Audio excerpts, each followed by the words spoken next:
വിജയേട്ടാ നമസ്കാരം. നമസ്കാരം. നരേന്ദ്രമോദി ഇന്ത്യൻ പ്രധാനമന്ത്രിയായി 2014 അവരോധിതനായത് തൊട്ട് നമ്മൾ കേൾക്കുന്ന ഒരു വ്യാപകമായിട്ടുള്ള വിമർശനങ്ങളിൽ ഒരു വിമർശനമാണ് ഗുജറാത്ത് കലാപത്തെ സംബന്ധിച്ച വിമർശനം. ഇപ്പോ പ്രധാനമന്ത്രിയായി അദ്ദേഹം മൂന്നാമത്തെ ടേമിൽ പ്രവേശിച്ചിരിക്കുകയാണ്. ഈ മൂന്നാമത്തെ ടേമിൽ പ്രവേശിക്കുമ്പോഴും അദ്ദേഹത്തിന് നേരെ അദ്ദേഹത്തിന്റെ വിമർശകർ ഉയർത്തുന്ന ഒരേ ഒരു വിമർശനം എന്ന് പറയുന്നത് ആദ്യം, അതായത് പ്രാഥമികമായി മോദി എന്ത് ചെയ്താലും ഉടനെ ഉയർത്തുന്നത് ശൂലം, ഭ്രൂണം, ഗർഭിണി എന്ന് പറയുന്ന വിമർശനമാണ്. അതൊരു പക്ഷേ അദ്ദേഹത്തിന്റെ ഒരു വിജയമായിട്ടാണ് ഞാൻ കണക്കാക്കുന്നത്. കാരണം നരേന്ദ്രമോദി തന്നെ പറഞ്ഞിട്ടുണ്ട്, ഈ വിമർശനങ്ങളെല്ലാം, അതായത് നിങ്ങൾ എന്താണ് കഴിക്കുന്നത്, നിങ്ങൾ രാവിലെ എഴുന്നേറ്റാൽ കഴിക്കുന്നത് ബ്രേക്ക്ഫാസ്റ്റ്, ഉച്ചയ്ക്ക് ലഞ്ച്, രാത്രി ഡിന്നർ, ഞാൻ ഓരോ ദിവസവും 10 കിലോ തെറി വീതമാണ് കഴിക്കുന്നത് എന്ന് നരേന്ദ്രമോദി പറയുന്നതായിട്ട് എന്റെ ശ്രദ്ധയിൽപ്പെട്ടിട്ടുണ്ട്. അത് വളരെ ശരിയായിട്ടുള്ള ഒരു കാര്യമാണ്. അതായത് ഞാൻ ഒരു പുസ്തകത്തിൽ വായിച്ചിട്ടുണ്ട്, നിങ്ങൾക്ക് വളമാകണോ, അതായത് നിങ്ങൾക്ക് മറ്റൊരാൾക്ക് വളമാകണോ അല്ലെങ്കിൽ നിങ്ങൾക്ക് മരമാകണോ എന്ന് നിങ്ങൾ തീരുമാനിക്കാം. അതായത് നമ്മൾക്ക് വളരണമെങ്കിൽ നമുക്ക് നല്ല വളം വേണം. അങ്ങനെ വളം വേണമെങ്കിൽ എന്താണ്, ഒരുപാട് ആൾക്കാർ നമ്മൾ ശ്രദ്ധിക്കണം. അങ്ങനെ ഒരുപാട് ആൾക്കാരെ നമ്മൾ ശ്രദ്ധിക്കുമ്പോൾ അവർ കാലക്രമേണ നമ്മളൊരു മരമാണെങ്കിൽ നമ്മുടെ മുട്ടിൽ കിടന്ന് അവർ ചീയുകയും നമ്മൾ വളർന്ന മുകളിലേക്ക് പോവുകയും ചെയ്യും. അതേ ഒരു സമാനമായിട്ടുള്ള ടെക്നിക്കാണ് നരേന്ദ്രമോദി ഉപയോഗിച്ചത് എന്നാണ് ഞാൻ മനസ്സിലാക്കുന്നത്. അപ്പോ മോദിക്കെതിരെ ഇപ്പൊ മൂന്നാമത്തെ ടേമായിട്ടും ഈ വിമർശനം തന്നെയാണ് ഇവർ പ്രധാനമായിട്ട് ഉന്നയിക്കുന്നത്. ഗുജറാത്ത് കലാപം അതിൽ ഏറ്റവും ഒരു നല്ല സാഹിത്യപരമായിട്ട് വളരെ എന്താണ് രസകരമായിട്ട് ഇവർ ഉന്നയിച്ച ഒരു വിമർശനം എന്ന് പറഞ്ഞാൽ, നരേന്ദ്രമോദി ഈ ഗുജറാത്ത് കലാപത്തിൽ ഒരു ആ ഗർഭിണിയാണെങ്കിൽ കലാപത്തിൽ താഴേക്ക് വീഴുന്നു. വിഷ്വലൈസ് ചെയ്യണം കേട്ടോ, സിനിമാറ്റിക് ആയിട്ടാണ് അവർ പറയുന്നത്. ഗർഭിണി അവർ താഴേക്ക് വീഴുന്നു, പുകപടലങ്ങൾ ചുറ്റും ഇങ്ങനെ ഉയർന്നുകൊണ്ടേയിരിക്കുന്നു. ഹിന്ദുത്വ ഭീകരർ വാളും പിടിച്ചുകൊണ്ട് അലറി നിലവിളിച്ചുകൊണ്ട് ഓടുകയാണ്, അങ്ങോട്ടും ഇങ്ങോട്ടും ഓടുകയാണ്. അപ്പൊ നരേന്ദ്രമോദിയുടെ കാലുകൾ സ്ലോ മോഷനിൽ കാണിക്കണം. സ്ലോ മോഷനിൽ നരേന്ദ്രമോദിയുടെ കാലുകൾ ഇങ്ങനെ വരുന്നു, കാലുകൾ ഇങ്ങനെ നടന്ന ഗർഭിണിയുടെ അടുത്തേക്ക് ഇങ്ങനെ വരികയാണ്. ഒരു രാജമൗലി സിനിമയിലെ വില്ലനൊക്കെ കൊടുക്കുന്ന ഒരു മ്യൂസിക് ഒക്കെ നമുക്ക് ഇടാം. ശേഷം കാലുകളിൽ നിന്ന് നരേന്ദ്രമോദിയുടെ ശരീരത്തിലേക്ക് നേരെ മുഖത്തേക്ക് താടി, അങ്ങനെ മുഖം ക്രൂരമായിട്ടുള്ള രക്തം തളം കെട്ടി നിൽക്കുന്ന ആ കണ്ണുകളിലേക്ക് വീഡിയോ ക്യാമറ ഉയരുന്നു. അതിനുശേഷം നരേന്ദ്രമോദിയുടെ മുഖത്തേക്ക് നോക്കി ഇവർ കൈ നീട്ടിയിട്ട് ഒരു വെള്ളത്തിനായി അവർ യാചിക്കുന്നു. പക്ഷെ നരേന്ദ്രമോദി ചെയ്യുന്നത് തൊട്ടടുത്ത് നിൽക്കുന്ന ഒരു ശൂലമെടുത്ത് അവരുടെ വയറിൽ കുത്തിയിറക്കുന്നു, എന്നിട്ട് അവരുടെ ഭ്രൂണം വലിച്ചു പുറത്തേക്ക് എടുക്കും. ഇങ്ങനെയൊക്കെ വിഷ്വലൈസ് ചെയ്തൊക്കെ ഈ അതിഭീകരമായിട്ട് ഞാനിത് കേട്ടിട്ടുണ്ട്. പക്ഷെ പിൽക്കാലത്ത് ഈ കഥ പടച്ചുവിട്ടവര് തന്നെ പ്രതിരോധത്തിലാവുകയും അവര് കോടതിയിൽ മാപ്പ് പറയുകയും ചെയ്തു എന്നൊരു ഇത് ഞാൻ കേട്ടിട്ടുണ്ട്. ഞാൻ ശ്രദ്ധിച്ചിട്ടില്ല എന്ന് പറഞ്ഞാൽ ഞാൻ അതിലൂടെ കൂടുതൽ വിശദമായിട്ട് പഠിക്കാനോ ഒന്നും പോയിട്ടില്ല. അപ്പോൾ അങ്ങനെയുള്ള ഒരു സാഹചര്യത്തിൽ ഗുജറാത്ത് കലാപം ഇപ്പോഴും ചർച്ചയാണ്. ഇപ്പൊ BBC-യുടെ ഡോക്യുമെന്ററി വരെ നമുക്കറിയാലോ, ഗുജറാത്ത് കലാപം വെച്ചിട്ടാണല്ലോ അവര് കഴിഞ്ഞ തെരഞ്ഞെടുപ്പ് വലിയ രീതിയിൽ മുന്നോട്ട് കൊണ്ടുപോയത്. അത് മോദി ഇപ്പോ ലെക്സ് ഫ്രിഡ്മാൻ എന്ന് പറയുന്ന ഒരാൾക്ക് കൊടുത്ത പോഡ്കാസ്റ്റിൽ ഈ ഗുജറാത്ത് കലാപത്തെ കുറിച്ച് സംസാരിച്ചിട്ടുണ്ട്. വളരെ ജെന്യുവിനായിട്ട് സംസാരിക്കുന്നതായിട്ടാണ് എനിക്ക് തോന്നിയത്. അതായത് അദ്ദേഹം പറയുന്നത്, ഞാൻ MLA ആയിട്ട് 4 ദിവസമായി, അത് കഴിഞ്ഞ് ഞാൻ മുഖ്യമന്ത്രിയായി, അത് 4 ദിവസമായി. 4 ദിവസം കഴിഞ്ഞപ്പോൾ ഓൾറെഡി കലാപം നടന്നുകൊണ്ടിരിക്കുന്ന ഒരു സ്ഥലത്ത് ഒരു വലിയ കലാപം പൊട്ടിപ്പുറപ്പെടുന്നു. ഈ കലാപമൊക്കെ നിയന്ത്രിക്കാനായിട്ട് നമുക്കൊരു സമയം വേണമല്ലോ. ഈ 4 ദിവസമായിട്ട് ഞാൻ ഇവിടെ മുഖ്യമന്ത്രി ആയതേ ഉള്ളൂ, എനിക്ക് ചെയ്യാൻ പറ്റുന്നതിന്റെ മാക്സിമം ഞാൻ ചെയ്തിട്ടുണ്ട്, എന്നിട്ടും ആ കലാപത്തെ അടിച്ചമർത്താൻ എനിക്ക് സാധിച്ചില്ല എന്ന് നരേന്ദ്രമോദി പറയുന്നു. എന്താ തോന്നുന്നത്, അത് സത്യമാണോ? എത്രത്തോളം ജെന്യുവിനിറ്റി ഉണ്ട് ഈ നരേന്ദ്രമോദിയുടെ വാക്കുകളിൽ? പല സ്ഥലത്തായിട്ട് അദ്ദേഹം ഈ ഗുജറാത്ത് കലാപത്തിനെ കുറിച്ച് പറഞ്ഞ വിഷയമാണിത്. അതിനുശേഷം ആ ഗുജറാത്ത് കലാപത്തോടു കൂടി തീർന്നു സത്യം പറഞ്ഞാൽ. അതിനുശേഷം ഗുജറാത്തിൽ പിന്നീട് ഒരു കലാപം ഉണ്ടായിട്ടുമില്ല.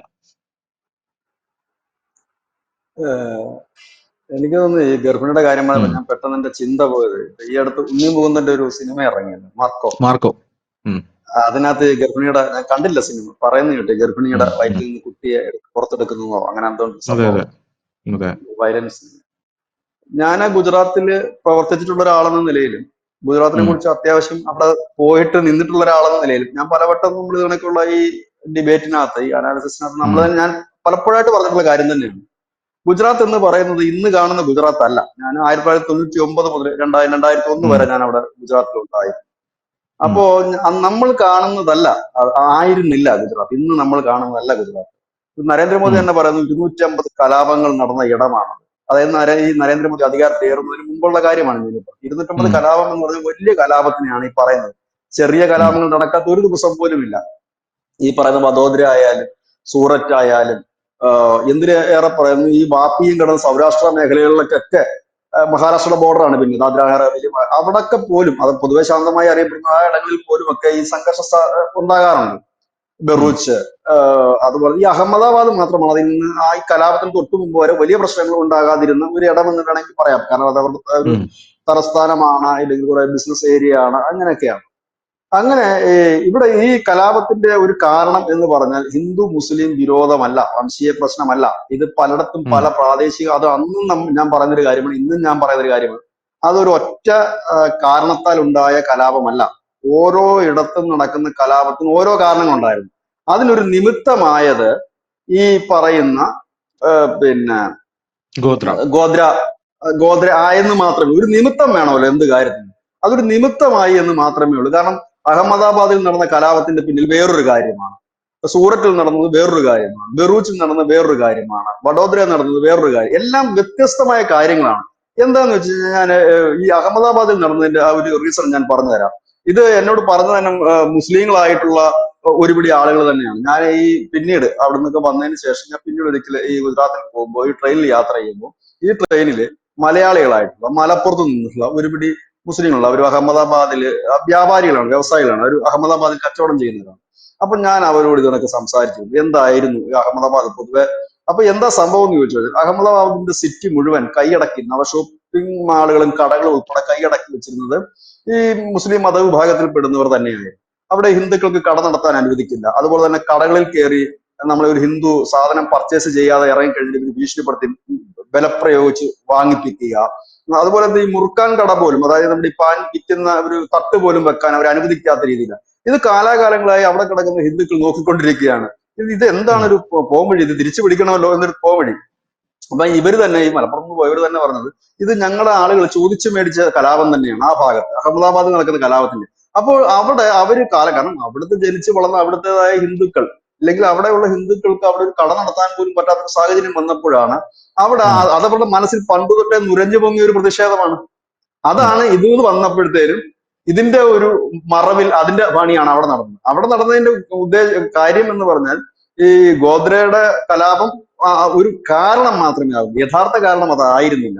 ഈ കച്ചവട സ്ഥാപനങ്ങൾ ഹിന്ദുക്കളെ അനുവദിച്ചിരുന്നതേ ഇല്ല. അവിടെ ഒരു കട പോലും, ഒരു മുറി പോലും കിട്ടില്ലായിരുന്നു. അതുപോലെ നമ്മൾ കച്ചവടം, ഒരു കടയിൽ ചെന്നിട്ട് ഇപ്പൊ ഒരു ഡ്രസ്സ് വാങ്ങുന്നു, നമുക്ക് ആ ഡ്രസ്സ് ഇഷ്ടപ്പെട്ടില്ല, നമുക്ക് ഇറങ്ങി പോകാൻ പറ്റില്ലായിരുന്നു, ഗുണ്ടായുസം പോലായിരുന്നു മേടിക്കുക എന്ന് പറഞ്ഞു. നമ്മൾ കേരളത്തിൽ പോയി ചിലയിടങ്ങൾ അങ്ങനെ ഉണ്ട്, മേടിക്കാൻ പറ്റില്ല, മേടിച്ചേ പറ്റൂ എന്ന് പറഞ്ഞൊരു ഗുണ്ടായുസ സ്റ്റൈലാണ്. അത് തന്നെ ആയിരുന്നു. അങ്ങനെ കാലാകാലങ്ങളിൽ പ്രതിഷേധം പുകഞ്ഞിരുന്ന ആ ഒരു വിഭാഗമാണ് അഹമ്മദാബാദിൽ നടത്തിയിരുന്നത്. അങ്ങനെ ഓരോരുത്തടത്തും ഓരോരോ, അതായത് ഈ രണ്ട് വിഭാഗങ്ങൾ തമ്മിൽ കാലാകാലങ്ങളിൽ നടന്ന സംഘർഷത്തിൽ ഒരുപാട് പക മനസ്സിൽ സൂക്ഷിച്ചിരുന്നു. അതായത് 250 കലാപം എന്ന് പറയുമ്പോൾ തന്നെ ഊഹിക്കാനുള്ളതേ ഉള്ളൂ. അതായത് നരേന്ദ്രമോദി വരുന്നതിന് മുമ്പ് നടന്ന 250 കലാപമാണ്. കോൺഗ്രസിന്റെ ഭരണകാലത്താണ് ഏറ്റവും കൂടുതൽ കലാപം നടന്നത്. ബി.ജെ.പിയുടെ കേശുഭായ് പട്ടേൽ വന്നിട്ട് കലാപത്തിന് കുറവൊന്നും ഉണ്ടായില്ല. സുരേഷ് മേത്ത വന്നിട്ട് കലാപത്തിന് കുറവുണ്ടായില്ല. ശങ്കർ സിംഗ് ബഘേല വന്നിട്ട് കുറവൊന്നും ഉണ്ടായിട്ടില്ല. ഈ കാലങ്ങളിലൊക്കെ നമുക്കറിയാലോ ധനുഷ്, രണ്ട് വിഭാഗം ആളുകൾ തമ്മിൽ സംഘർഷം ഉണ്ടാകുമ്പോൾ പെട്ടെന്ന് ആ മുറിവ് ഉണങ്ങില്ല എന്നറിയാമല്ലോ. ഇരു വിഭാഗം അങ്ങോട്ടും ഇങ്ങോട്ടും ഇത് മനസ്സിൽ സൂക്ഷിക്കും. നമ്മുടെയൊക്കെ നാട്ടുപുറങ്ങളിൽ തന്നെ ഉത്സവപ്പറമ്പിൽ എങ്ങനെ അടി ഉണ്ടാകുന്നത്, ഈ ഉത്സവത്തിൽ നടക്കുന്ന അടി മനസ്സിൽ സൂക്ഷിക്കും പകയായിട്ട്. എന്നിട്ട് അടുത്ത പൂരത്തിനോ ആറാട്ടിനോ ഇല്ലെങ്കിൽ മറ്റെന്തെങ്കിലുമാണ് അടി തീർക്കുന്നത് ഉത്സവപ്പറമ്പിൽ കിടന്നിട്ട്. കാരണം ഇത് ഇവിടെ രണ്ട് മതവിഭാഗങ്ങളല്ല, രണ്ട് ഗ്രൂപ്പുകളുടെ ആണെങ്കിൽ പോലും ഈ മനസ്സിലിട്ട് പക ഇങ്ങനെ പെരുക്കും. ഇതേപോലെ അവിടെ നടന്ന പ്രാദേശികമായ അനവധി സംഭവങ്ങൾ ആണ് ഇതിനകത്ത് ഒരു അതായത്. അത് അവസാനം ഒരു ആളിക്കത്തിലായി മാറി എന്നുള്ളതാണ്. കാരണം ഈ എന്താ പറയുന്നത്, നമ്മുടെ ഈ പ്രതികാരം ഒരു വലിയ രീതിയിലേക്ക് മാറുക എന്ന് പറയില്ലേ, അതായിരുന്നു ഗുജറാത്തിൽ അന്ന് സംഭവിച്ചത്. അതിപ്പോ നരേന്ദ്രമോദിയുടെ തലയിൽ കെട്ടിവെക്കുന്നത് എന്താണെന്ന് എനിക്ക് ഇപ്പോഴും മനസ്സിലായിട്ടില്ല. കാരണം അദ്ദേഹം ആ ഗുജറാത്ത് പൊളിറ്റിക്സിൽ അതുവരെ ഒരു വലിയ റോളിൽ വഹിച്ചിരുന്ന ഒരാളല്ല. അദ്ദേഹം അവിടെ മുഖ്യമന്ത്രിയായിട്ട് അവരോധിക്കുന്നു, പിന്നെ അദ്ദേഹത്തിന് നിയമസഭാ ജനപ്രതിനിധി, അതായത് ജനങ്ങൾ വോട്ട് ചെയ്തിട്ട് അദ്ദേഹത്തെ ജയിപ്പിക്കുന്നു. ജയിപ്പിച്ചിട്ട് 3 ദിവസം കഴിഞ്ഞത് 4ാമത്തെ ദിവസമാണെന്ന് തോന്നുന്നു ഈ സംഭവം, ഈ ഗോദ്രയിൽ അദ്ദേഹം ഈ കലാപം നടക്കുന്നത്. അന്ന് അദ്ദേഹം തന്നെ പറയുന്നുണ്ട്, ഞാനൊരു ഹെലികോപ്റ്റർ ചോദിച്ചു ഗോദ്രയിൽ പോകാനായിട്ട്, അന്നേരം സർക്കാരിന്റെ പക്കലില്ല ആ സാധനം. അന്ന് ആലോചിച്ച് നോക്കി ഗുജറാത്തിൽ ഇന്നാണെങ്കിലോ. എന്നിട്ട് അദ്ദേഹം ONGC-കാരോട് പറഞ്ഞിട്ട് കർശനമായിട്ട് പറഞ്ഞു, എനിക്കൊരു ഹെലികോപ്റ്റർ കിട്ടിയേ പറ്റൂ, എനിക്ക് അവിടെ പോയേ പറ്റൂ എന്ന് പറഞ്ഞിട്ട് ONGC-യുടെ ഹെലികോപ്റ്ററിലാണ് അദ്ദേഹം ഈ പറയുന്ന ഗോദ്രയിൽ ചെല്ലുന്നത്. അദ്ദേഹം തന്നെ പറയുന്ന വാക്കുകൾ, എനിക്ക് അവിടെ ചെന്നിട്ട് ഒന്നും സംസാരിക്കാൻ പോലും കഴിഞ്ഞില്ല. കാരണം അത് അത്രമാത്രം അവിടെ പോലീസ് തന്നെ തന്നോട് പറഞ്ഞത് ഇപ്പോഴങ്ങോട്ടേക്ക് പോകരുതെന്നാണ് പറഞ്ഞത്. കാരണം അത്രത്തോളം പ്രശ്നം രൂക്ഷമാണ്, സെക്യൂരിറ്റി വലിയ പ്രോബ്ലമാണ് എന്ന് പറഞ്ഞിടത്തേക്കാണ് താൻ പോയത്. പക്ഷെ അവിടെ ചെയ്യാൻ കഴിഞ്ഞില്ല. അപ്പോഴേക്കും ഇത് നിമിഷ നേരം കൊണ്ടാണ് ഇത് ആളിപ്പടരുന്നത്. അതായത് ഇപ്പൊ ഇലക്ഷൻ കഴിഞ്ഞിട്ട് അങ്ങോട്ട് 4-ാമത് ദിവസം സത്യപ്രതിജ്ഞ ചെയ്ത് കയറുമ്പോൾ തന്നെ ഒരു വലിയ കലാപമാണ് ഉണ്ടാകുന്നതെങ്കിൽ അത് പെട്ടെന്ന് അമർച്ച ചെയ്യുക എന്നുള്ളത് ഏത് ഭരണാധികാരിയെ സംബന്ധിച്ചും സ്വിച്ച് ഇട്ട് കണക്ക് നിൽക്കില്ല. ഇതൊരു റിസ്ക് ആണ്. അപ്പോഴെന്താണ്, കാലാകാലങ്ങളിൽ പ്രതികാരം സൂക്ഷിച്ച ഇരുവിഭാഗവും, ഹിന്ദുക്കൾ മാത്രമായിരുന്നില്ല, മുസ്ലിം വിഭാഗത്തിൽ തന്നെ ഈ പ്രതികാരം സൂക്ഷിച്ചിട്ടുണ്ട്. ഒരു നല്ല അവസരം വരട്ടെ, തിരിച്ചടിക്കാം എന്നുള്ളത്. ഈ അടിയും തിരിച്ചടിയുമാണ് അവിടെ കഴിഞ്ഞ ഒരാഴ്ചക്കാലം നീണ്ടത്. ഒരാഴ്ച 4-5 ദിവസത്തോളം നീണ്ടു നിന്നു. അതിനുശേഷമാണ് ഇത് ശമിക്കുന്നത്. അപ്പോ ഒരു ഭരണാധികാരി എന്ന നിലയിൽ, അതായത് കുത്തഴിഞ്ഞു കിടന്ന ഒരു സംസ്ഥാനം, അതായത് ക്രമസമാധാന നില തകർന്നു കിടന്ന ഒരു സംസ്ഥാനം, ആ സംസ്ഥാനത്ത് ഈ ഉദ്യോഗസ്ഥന്മാരെയൊക്കെ തടുത്തു കൂട്ടിക്കൊണ്ട് ഈ ഒരാഴ്ചക്കുള്ളിൽ കലാപം അമർച്ച ചെയ്യാൻ കഴിഞ്ഞത് തന്നെ ഒരു വലിയ കാര്യമായിട്ടാണ് ഞാൻ കാണുന്നത്. ഞാൻ ആ ആംഗിളിലാണ് കാണുന്നത്. വേറെ ഒരു സംസ്ഥാനത്താണെങ്കിലും അത് ചെയ്യാൻ കഴിയുമായിരുന്നു. UP യോഗി ആദിത്യനാഥ് ആണെങ്കിൽ പോലും അത്രയും ദിവസം കൊണ്ടൊക്കെ ഇപ്പൊ പറ്റുമായിരിക്കാം. പുള്ളി ആദ്യമായിട്ട് മുഖ്യമന്ത്രിയായിട്ട് 10 ദിവസം കൊണ്ട് അധികാരത്തിൽ അടിച്ചമർത്തി എന്ന് പറയുമ്പോൾ നമ്മൾ വേറൊരു കാര്യം കൂടെ ആലോചിക്കണം. നരേന്ദ്രമോദിക്ക് ഒരു എക്സ്പീരിയൻസും ഇല്ല. വെറും 4 ദിവസമേ ആയിട്ടുള്ളൂ. ഇല്ല. മുഖ്യമന്ത്രി എന്നല്ല, നേരത്തെ പോലും നരേന്ദ്രമോദി ഒരു പദവി വഹിച്ചിട്ടില്ല എന്നുള്ളതാണ്.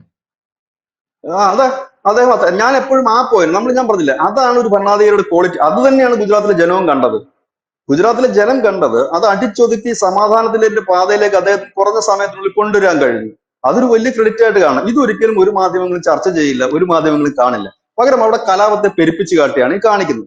അദ്ദേഹം BJP കാരനായി പോയതുകൊണ്ടോ RSS കാരനായി പോയതുകൊണ്ടോ RSS അവിടെ എന്തൊക്കെയോ കൊന്നു കൊലവിളിച്ചു എന്നുള്ളതാണ്. ശരിക്കും പറഞ്ഞാൽ ഗുജറാത്ത് RSSന്റെ തട്ടകമല്ല. അവിടെ വിശ്വ ഹിന്ദു പരിഷത്ത് അടക്കമുള്ള ഹൈന്ദവ സംഘടനകൾക്കാണ് അവിടെ ശക്തിയുള്ളത്. അവരാരും തന്നെ അല്ല ഈ ഒരു സംഘർഷം. ഇത് പ്രാദേശികമായി ഉണ്ടായ സംഘർഷങ്ങൾ കലാപങ്ങളായി മാറുകയും പിന്നീട് അതിന് ടോട്ടലി നമ്മളൊരു വർഗീയ കലാപത്തിന്റെ ഛായ നൽകുകയും ഒക്കെയായിരുന്നു. ഈ കലാപത്തിൽ സിഖുകാരുമായിട്ട് കലാപം ഉണ്ടായിട്ടുണ്ട്, സംഘർഷം ഉണ്ടായിട്ടുണ്ട്. അത് ഏതെങ്കിലും മാധ്യമങ്ങളിൽ വാർത്ത വന്നിട്ടുണ്ടോ? അതവിടെ ഉണ്ടായത് സിഖുകാരുമായിട്ടുണ്ടായിട്ടുണ്ട്. ജൈന ക്ഷേത്രങ്ങൾക്ക് നേരെ ആക്രമണം ഉണ്ടായിട്ടുണ്ട്. ജൈന മതമാണല്ലോ, ഹിന്ദു മതത്തിൽ വരുന്നതല്ലോ ജൈന മതം. അവരുമായിട്ട് സംഘർഷമുണ്ട്. ഇതൊന്നും ഒരു മാധ്യമങ്ങളും വരാറില്ല. ഇത് ഒരു 2 ആംഗിളിലേക്ക് വന്നു. സ്വാഭാവികമായി അവിടെ ഹിന്ദു മുസ്ലിം സംഘർഷം തന്നെയാണ് നടന്നത്. അതിന് BJPയുടെ വിശ്വ ഹിന്ദു പരിഷത്തിന്റെ ഒന്നും ഒരു ഫ്ലേവർ കൊടുക്കുന്നത് ശരിയല്ല. അവർ പങ്കെടുത്തിട്ടുണ്ട് ഇല്ലെന്നല്ല ഞാൻ പറയുന്നത്. പക്ഷെ നരേന്ദ്രമോദിക്ക് നേരെ ഉണ്ടായ പ്രധാനപ്പെട്ട ഒരു ആരോപണം എന്ന് പറയുന്നത് ഈ കലാപം ഗോധ്രയിൽ ട്രെയിൻ കത്തിച്ചു. ഗോധ്രയിൽ ട്രെയിൻ കത്തിച്ചപ്പോൾ നരേന്ദ്രമോദി അവിടെ എത്തി നരേന്ദ്രമോദി ആ ട്രെയിൻ കത്തിച്ച ആ സ്ഥലങ്ങളെല്ലാം ചുറ്റി നടന്ന് വീക്ഷിച്ചു. കത്തിയ ബോഗികളിൽ അകത്തുകൂടെ നരേന്ദ്രമോദി കയറി ഇറങ്ങി. കുറച്ചൊക്കെ ആലങ്കാരികമായിട്ടൊക്കെയാണ് അവരത് പറയുന്നത്. അതിലും എനിക്കൊരു സംശയമുണ്ട്. പിന്നെ നരേന്ദ്രമോദി വിഷണ്ണനായിരുന്നു വളരെയധികം. സന്യാസിമാര്, കർസേവയ്ക്ക് പോയ ആൾക്കാരും അങ്ങനെ ആരൊക്കെ കത്തി മരിച്ചു അവിടെ എന്നുള്ളത്. എന്നിട്ട് നരേന്ദ്രമോദി വന്നു. നരേന്ദ്രമോദി വന്നിട്ട് പിന്നീട് നരേന്ദ്രമോദി ഒരു 3-4 ദിവസം നരേന്ദ്രമോദി മൗനത്തിലായിരുന്നു. ആ മൗനത്തിലായിരുന്ന സമയത്താണ് ഈ കലാപം നടക്കുന്നത്. ഈ ഗുജറാത്തിലെ ഈ മറ്റു പ്രദേശങ്ങളിലേക്ക് ഈ കലാപം തിരിച്ചടി നടക്കുന്നത്. അങ്ങനെയാണെങ്കിൽ നരേന്ദ്രമോദിക്ക് ഈ ഗോത്രയിൽ ട്രെയിൻ കത്തിയ ആ സമയത്ത് ഇത് ഒന്നുകിൽ നരേന്ദ്രമോദിയുടെ ഗൂഢാലോചനയാവാം, അല്ലെങ്കിൽ നരേന്ദ്രമോദിക്ക് അത് ആ ഒരു സംഭവം അവിടെ ഉണ്ടായപ്പോഴേ, എപ്പോഴും കലാപം നടക്കുന്ന ഒരു സ്ഥലമാണ്. അപ്പൊ സ്വാഭാവികമായിട്ടും ഗോത്രയിൽ ഒരു ട്രെയിൻ കത്തുമ്പോൾ സ്വാഭാവികമായിട്ടും ഒരു വലിയ തിരിച്ചടി വരുന്നുണ്ട് എന്ന് നരേന്ദ്രമോദിക്ക് മനസ്സിലാക്കാനായിട്ട് സാധിക്കും. നരേന്ദ്രമോദി നമുക്കറിയാലോ, അദ്ദേഹത്തിന് അതിനുള്ള ബുദ്ധിയൊക്കെ അപ്പൊ തന്നെ ഉണ്ട് എന്നാണ് പല ആൾക്കാരും പറയുന്നത്. അദ്ദേഹത്തിന് നേരെയുള്ള പ്രധാനപ്പെട്ട വിമർശനം ഇതാണ്. അദ്ദേഹം അത് തിരിച്ചറിഞ്ഞില്ല ഒന്നെങ്കിൽ, അല്ലെങ്കിൽ അദ്ദേഹം മൗനാനുവാദം കൊടുത്തു എന്നുള്ളതാണ് അദ്ദേഹത്തിന് നേരെയുള്ള വിമർശനം. അതാ ഞാൻ പറഞ്ഞത്, അതിന്റെ യാഥാർത്ഥ്യമാണ് ഞാൻ പറഞ്ഞത്. അതായത് കലാപ കലുഷിതമായി കിടക്കുന്ന ഒരു സംസ്ഥാനം. അത് ആദ്യമായിട്ടല്ല ഗുജറാത്തിൽ കലാപം. 250 വലിയ കലാപങ്ങൾ നടക്കുന്ന സംസ്ഥാനം. അത് BJP ഭരിക്കുന്ന സമയത്തും നരേന്ദ്രമോദി വരുന്ന സമയത്തും കലാപമുണ്ട്. ഞാൻ അവിടെ പോകുന്ന സമയം, ഞാൻ അവിടെ വക്കുന്ന സമയം എന്ന് പറഞ്ഞു കഴിഞ്ഞാല് BJP ഭരിക്കുന്ന സമയമാണ്. കേശുഭായ് പട്ടേൽ, സുരേഷ് മേത്ത, ശങ്കർ സിംഗ് വഗേലയുടെ കാലഘട്ടം തന്നെയാണ് അതും. ആ സമയത്തും അവിടെ എല്ലാ ദിവസവും കലാപമില്ലാത്ത ഒരു സ്ഥലം പോലും ഇല്ല. ഈ നമ്മുടെ ഈ ഉത്തരേന്ത്യൻ സംസ്ഥാനങ്ങളിലെ മറ്റു സംസ്ഥാനം, ബീഹാറല്ല, കൂടുതലും UP ഒക്കെയാണ്. UPയിലൊക്കെ കലാപം ഉണ്ടാകുന്നതുകൊണ്ട് ഇവിടെ കലാപം ഉണ്ടായിട്ടുള്ള ഒരു സംസ്ഥാനമാണ്. അല്ലാതെ എങ്ങനെ പറയാൻ കഴിയും? കലാപം ഉള്ളൊരു സംസ്ഥാനം, കുത്തഴിഞ്ഞ് കിടക്കുന്ന ഒരു സംസ്ഥാനം. ആ കുത്തഴിഞ്ഞ് കിടക്കുന്ന സംസ്ഥാനത്ത് ഉദ്യോഗസ്ഥന്മാരെയും പോലീസിനെയും ഒക്കെ തടുത്തു കൂട്ടിക്കൊണ്ട് ഇതിനെ അമർച്ച ചെയ്യുക എന്ന് പറഞ്ഞാൽ ചെറിയൊരു കാര്യമല്ല. കാരണം ഈ രാഷ്ട്രീയക്കാർ തന്നെ പിഴപ്പിച്ചു വെച്ചിരിക്കുന്ന ഒരു ഉദ്യോഗസ്ഥ വൃന്ദമായിരുന്നു ഈ ഗുജറാത്തിൽ ഉണ്ടായിരുന്നെന്ന് പറയാതിരിക്കാൻ കഴിയില്ല. കാരണം വെച്ചാൽ ഈ BJPക്കകത്ത് ഭയങ്കര തമ്മിത്തല്ലായിരുന്നു. ഈ വഗേലയും പിന്നെ നമ്മുടെ പട്ടേൽ ഗ്രൂപ്പും ഒക്കെ തമ്മിൽ. അതുകൊണ്ട് തന്നെ ഉദ്യോഗസ്ഥന്മാർക്കും കെട്ടഴിഞ്ഞു പോയി. എല്ലാ ക്രമസമാധാനം. പക്ഷെ അതിനെയൊക്കെ അതാ ഞാൻ പറഞ്ഞത്, കുറഞ്ഞ ദിവസത്തിനുള്ളിൽ അതിനെയൊക്കെ സംഘടിപ്പിച്ചുകൊണ്ട് കുറഞ്ഞ ദിവസത്തിൽ കലാപം നിർത്താൻ അദ്ദേഹത്തിന് കഴിഞ്ഞു. ഇപ്പൊ നേരെ മറിച്ച് അദ്ദേഹം ഈ സംഘർഷം തുടങ്ങുമ്പോൾ തന്നെ എല്ലാ ദിവസവും പ്രസ്താവന നടത്തിക്കൊണ്ടിരുന്നിട്ട് കാര്യമില്ലല്ലോ, ആക്ഷനിലേ എടുക്കേണ്ടത്. മറ്റൊന്ന്, സ്വാഭാവികമായി തന്നെ അവിടെ ഒരു കലാപം സ്വാഭാവികമാണ്. അതിപ്പോ ഗോത്ര വേണമെന്നുമില്ല. കാരണം അവിടെ ഒരു ഹിന്ദു ക്ഷേത്രങ്ങൾക്ക് നേരെയോ എന്തിനു പറയുന്നു ഈ കഴിഞ്ഞ വർഷമായിരുന്നു അവിടെ ഈ പട്ടംപറത്തിലുമായി ബന്ധപ്പെട്ട് സംഘർഷമുണ്ടായി. അതുപോലെ തന്നെ ഈ പിന്നെ ഈ രാമനവമിയുമായി ബന്ധപ്പെട്ട് സംഘർഷമുണ്ടായി. ഗണേശോത്സവ നിബന്ധന അവിടുത്തെ പല ഏരിയയിൽ ഇപ്പോഴും സംഘർഷം ഉണ്ടാകുന്നത് അതൊക്കെ ചെറിയ സംഘർഷമാണ്. സംഘർഷം ഉണ്ടാകാറുണ്ട്, ഇപ്പോഴും ഉണ്ടാകാറുണ്ട്. ഹോളിയുമായി ബന്ധപ്പെട്ട് ധനുഷനല്ലേ കഴിഞ്ഞ ദിവസം ഒരു വാർത്ത അതെ. കൊടുത്തത്, അഹമ്മദാബാദിൽ പോലീസ് എടുത്തിട്ട് അടിക്കുന്നു. സംഘർഷം ഇപ്പോഴും ഉണ്ടാകാറുണ്ട്. അന്ന് അത് കുറച്ചുകൂടെ സ്ട്രോങ് ആയിപ്പോയി. ഇന്ന് അവിടെ ക്രമസമാധാന നില വളരെ സ്ട്രിക്റ്റ് ആയിട്ട് കൊണ്ടുപോകുന്നതുകൊണ്ടാണ് അത് വലിയ കലാപങ്ങളായി മാറാത്തത്. അവിടെ മാത്രമല്ല യു.പിയിലും ഇപ്പൊ സ്ട്രിക്റ്റ് ആയിട്ട് പോകുന്നതുകൊണ്ടാണ് കലാപം ഉണ്ടാകാത്തത്. അപ്പൊ പിന്നെ വേറൊരു കാര്യമുണ്ട്, ഇതിനകത്ത് കുറെ കഥകൾ വരും.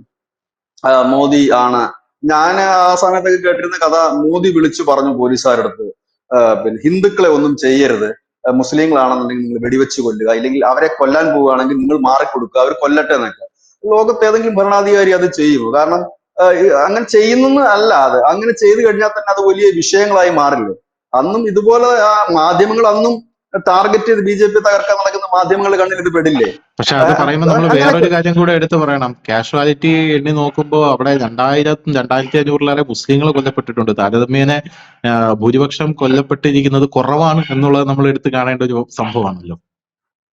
അല്ല, അതാ ഞാൻ പറഞ്ഞത്. പ്രാദേശികമായിട്ട് ഇവരുടെ ഉള്ളിലെല്ലാം ഈ അടിക്ക് തിരിച്ചടി കൊടുക്കണം എന്നൊരു ഞാൻ പറഞ്ഞില്ല, അഹമ്മദാബാദിലെ വിഷയം ഗോത്ര വിഷയമല്ലായിരുന്നു അവിടെ സംഘർഷത്തിന്റെ മൂല കാരണം എന്ന് ഉം. പറയുന്നത്. ഉം. പെട്ടെന്നുണ്ടായ കാരണമാണ് ഗോത്ര ആയത്.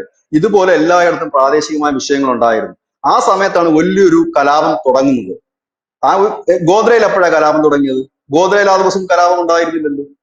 കലാപം മറ്റിടങ്ങളിലല്ലേ ഉണ്ടായത്. ഗോദ്രയിൽ കലാപം ഉണ്ടായില്ല. ഗോദ്രയിലേക്ക് സംഘർഷം ഗോദ്രയിലാണ് സംഘർഷം വലിയ രീതിയിൽ എഫക്ട് ചെയ്യാവുന്നൊരു ഇടം. അതും കൂടെ അല്ല, നമ്മൾ അതിൽ പറയട്ടെ. മാധ്യമങ്ങൾക്ക് ഒരു പങ്കുണ്ടെന്ന് പിൽക്കാലത്ത് നരേന്ദ്രമോദി പറഞ്ഞിട്ടുണ്ടായിരുന്നു. നരേന്ദ്രമോദി എന്ന് പറഞ്ഞത്, ഞാൻ എല്ലാ മേഖലയിലും മുഖ്യമന്ത്രിയായിരുന്നപ്പോൾ നിപുണനായി എന്നാണ് എന്റെ വിശ്വാസം. പക്ഷേ ഒരു മേഖല മാത്രം എനിക്ക് തെറ്റിപ്പോയി, അത് how to deal with media എന്നാണ് നരേന്ദ്രമോദി പറഞ്ഞത്.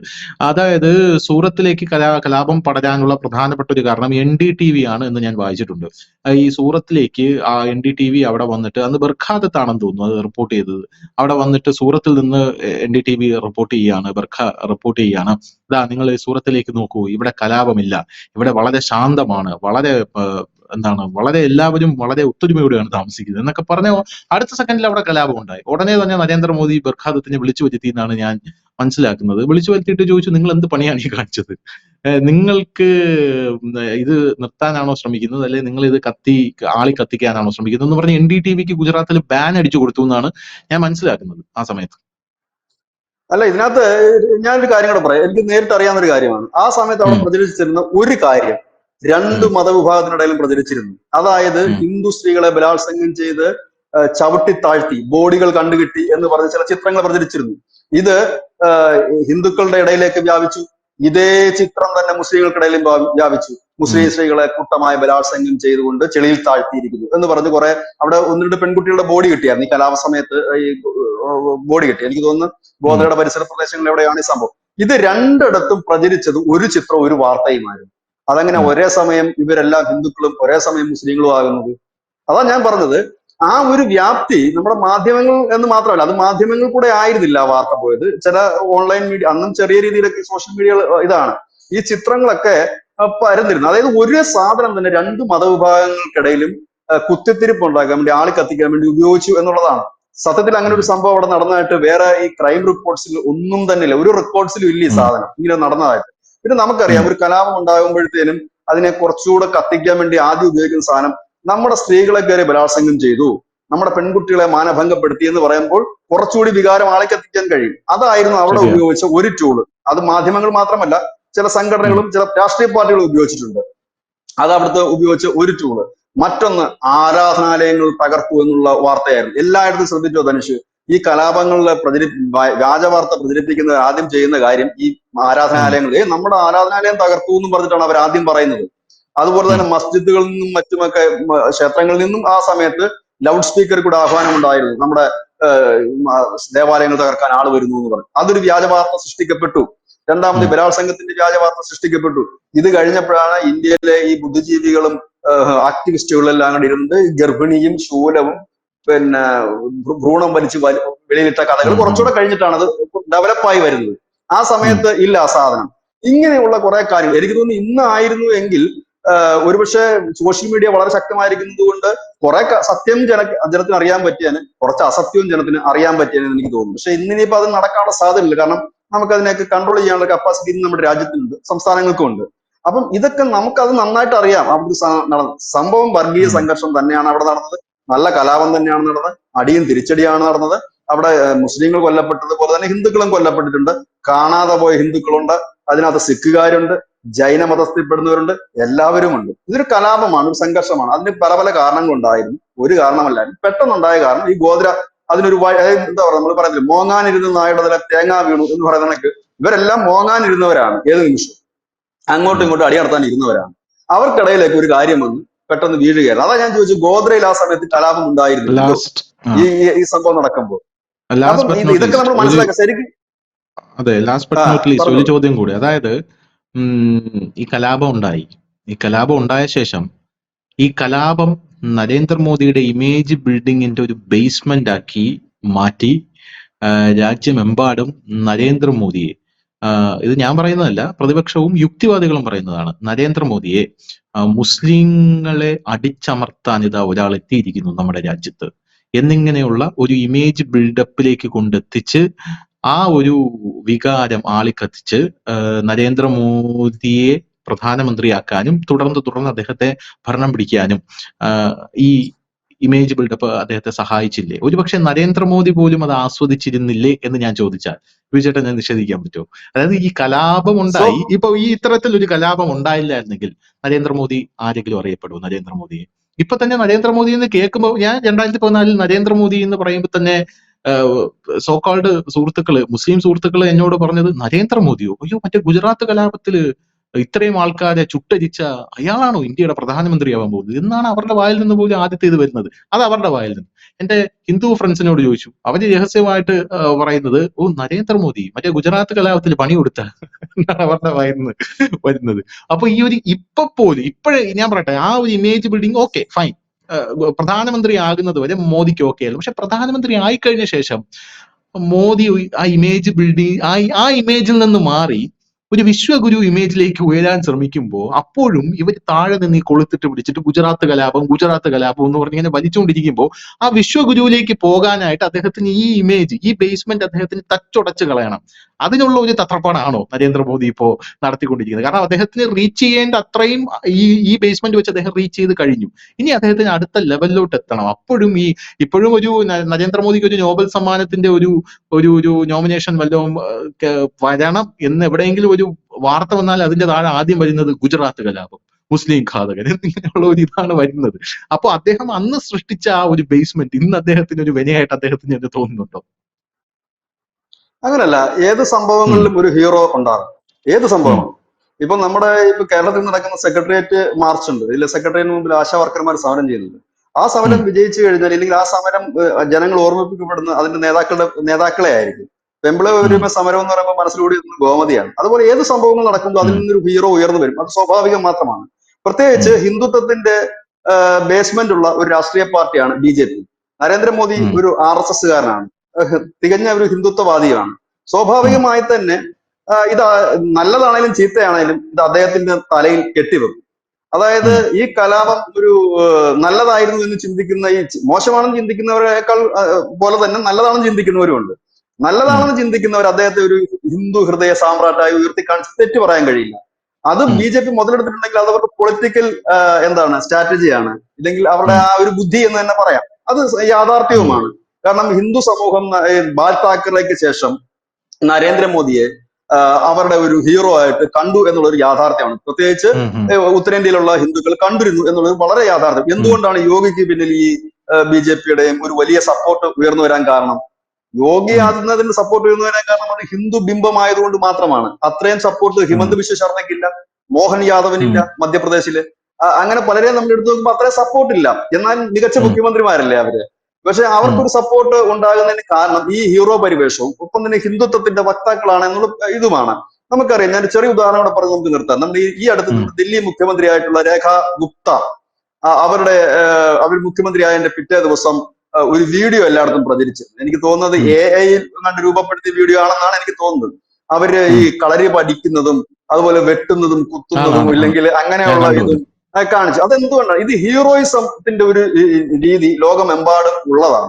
അത് ഉയർന്നു ഉം. വരുന്നതാണ്, ഓരോരുത്തരും ഉയർന്നു വരുന്നതാണ്. അതൊരു ഉം. സുപ്രഭാതത്തിൽ വന്നതാണ്. അപ്പൊ സ്വാഭാവികമായും അവിടെ നടന്ന ഒരു സംഘർഷം, ആ സംഘർഷത്തിൽ ഹിന്ദുക്കൾ അവരുടെ ഉം. ലീഡറെ ആയിട്ട്, കാരണം BJP എല്ലാ കാലവും ഹിന്ദുത്വമാണ് പറയുന്നത്, അപ്പോ ആ ഉം. പാർട്ടിയുടെ ഒരു നേതാവിനെ സ്ട്രോങ് ലീഡർ എന്ന നിലയിലേക്ക് അവരങ്ങനെ കണ്ടു. അതിപ്പം നരേന്ദ്രമോദി ഇനിയിപ്പം നാളെ നോബൽ സമ്മാനം നേടിയാലും ഉം. ഹിന്ദു വിശ്വാസികൾക്കിടയിൽ അദ്ദേഹം ഹിന്ദുക്കളുടെ ഒരു രക്ഷകനാണ് എന്നൊരു തോന്നൽ തന്നെ ആയിരിക്കും ഉണ്ടാകുക. അത് മാറില്ല. ഉം. അതായത് ഉം. നമ്മളെ ആര് എതിർക്കുന്നുണ്ടോ അതുപോലെ തന്നെ ഒരു വിഭാഗം നമ്മളെ അനുകൂലിക്കുകയും ചെയ്യും. നമ്മുടെ പച്ച മലയാളത്തിൽ പറഞ്ഞ എന്ത് സംഭവത്തിനും ഒരു നാണയത്തിന് രണ്ട് വശങ്ങളുണ്ടല്ലോ, അത് എന്ത് ഉം. വിഷയത്തിനായാലും.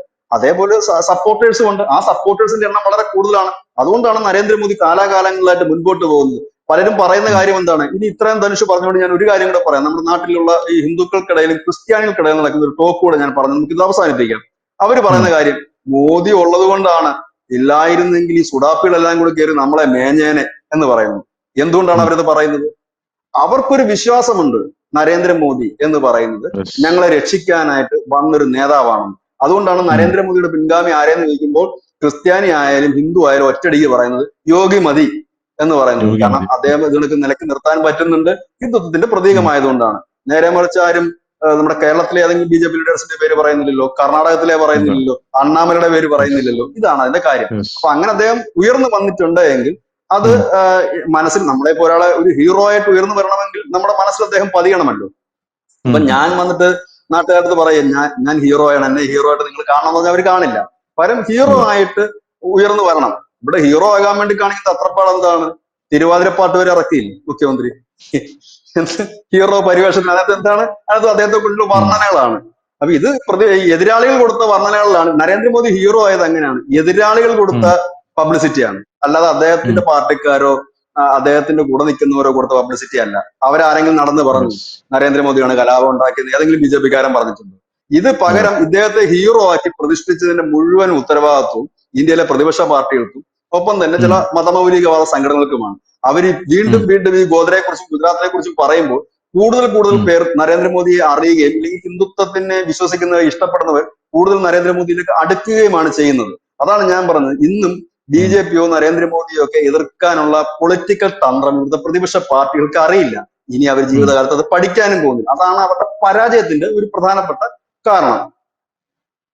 താങ്ക് യു ബിജേട്ടാ. Thank you so much.